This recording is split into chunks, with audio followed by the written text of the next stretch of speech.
ഉച്ചക്കത്തേക്കുള്ള food ഉണ്ടാക്കലും കൂടി കഴിഞ്ഞപ്പോഴത്തേനും cooking water കഴിഞ്ഞു പോയി. ഞങ്ങളിവിടെ കുടിക്കാനും ഫുഡ് കുക്ക് ചെയ്യാനൊക്കെ വെള്ളം പൈസ കൊടുത്തിട്ടാണ് വാങ്ങുന്നത്.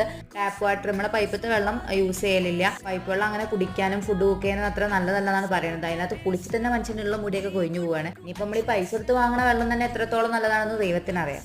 പിന്നെ എല്ലാം ഒരു വിശ്വാസത്തിന്റെ പുറത്തങ്ങ് വാങ്ങുന്നു, അത്ര തന്നെ. അപ്പോൾ കുക്കിങ്ങിനൊക്കെ ആവശ്യമായിട്ടുള്ള വെള്ളം നമ്മൾ ഇതുപോലെ ഓരോരോ സ്ഥലങ്ങളുണ്ടാവും വെള്ളം എടുക്കാനുള്ള, അവിടെ വന്നിട്ട് എടുക്കുകയാണ് ചെയ്യുന്നത്. കുടിക്കാനുള്ള വെള്ളം അല്ലാണ്ട് വേറെ തന്നെയാണ് വാങ്ങുന്നത്. അത് ഒരു റൂമിൽ കൊണ്ടുവന്നു തരും കേട്ടോ. അത് ഞാൻ ഇനി വേറൊരു വീഡിയോയിൽ കാണിക്കുന്നുണ്ട്. അങ്ങനെ അവിടുന്ന് 2 ബോട്ടിലും വെള്ളം നിറച്ച് അതെടുത്ത് വണ്ടി കയറ്റിട്ട് പിന്നെ നമ്മൾ നേരെ ബിഗ് മസിൽ എന്ന് പറഞ്ഞിട്ടൊരു ഷോപ്പിലേക്കാണ് പോയത്.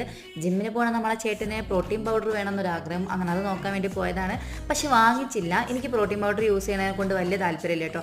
അതുകൊണ്ട് ശരിക്കും ഞാൻ വാങ്ങാൻ സമ്മതിച്ചില്ല എന്ന് പറയുന്നതാണ് ശരി. അങ്ങനെ അവിടുന്ന് പ്രോട്ടീൻ പൗഡറുകളൊക്കെ കണ്ട് നിർവൃതി അടഞ്ഞ് ഓരോ പ്രോട്ടീൻ പൗഡറിന് എന്താ റേറ്റ്, കണ്ണ് തള്ളിപ്പോവും. അങ്ങനെ പുറത്തേക്ക് തള്ളി കണ്ണ് അകത്തേക്ക് തന്നെ എടുത്തിട്ട് പിന്നെ നമ്മൾ നേരെ റൂമിലേക്ക് പോകണ വഴിയിലാണ് നമ്മുടെ ടീ ടൈം ഉള്ളത്. അങ്ങനെ ടീ ടൈമിൽ കയറി ഓരോ ഗ്ലാസ് കറക്റ്റ് ടൈം കൂടെ കുടിച്ചതിന് ശേഷം നേരെ